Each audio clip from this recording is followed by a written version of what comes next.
আমাদের পৃথিবীর সারফেসের 70%ই হচ্ছে পানির দখলে। এমন যদি কখনো হয় পৃথিবীর সব পানি একসাথে বরফ হয়ে গেল, তখন কি হবে? প্রথমে তো পৃথিবীর জলরাশির অংশে 4 কিলোমিটার পুরো একটা বরফের খোলস তৈরি হবে, যেটার ওজন প্রচুর পরিমাণে প্রেশার ক্রিয়েট করবে পৃথিবীর সারফেসকে, এবং পৃথিবীর সারফেস নিচের দিকে দেবে যাবে।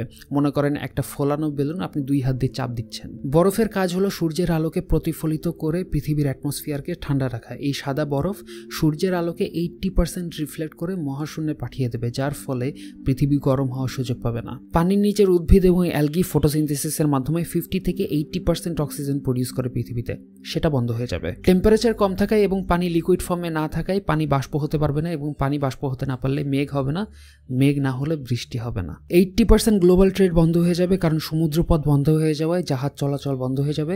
50% তেলের সরবরাহ বন্ধ হয়ে যাবে। ভয়ঙ্কর রকমের ইকোনমিক্যাল ক্রাইসিস তৈরি হবে পুরো পৃথিবী জুড়ে। গ্লোবাল ওয়ার্মিং এর কারণে যে পরিমাণ টেম্পারেচার বেড়ে চলেছে এই পুরো পৃথিবীতে, এরকম সব সমুদ্রে একসাথে বরফ হয়ে যাওয়া তো অসম্ভব, কিন্তু পৃথিবীর হিস্ট্রিতে এরকম একবার হয়েছিল 635 মিলিয়ন বছর আগে, যেটাকে নাম দেওয়া হয়েছে স্নোবল আর্থ।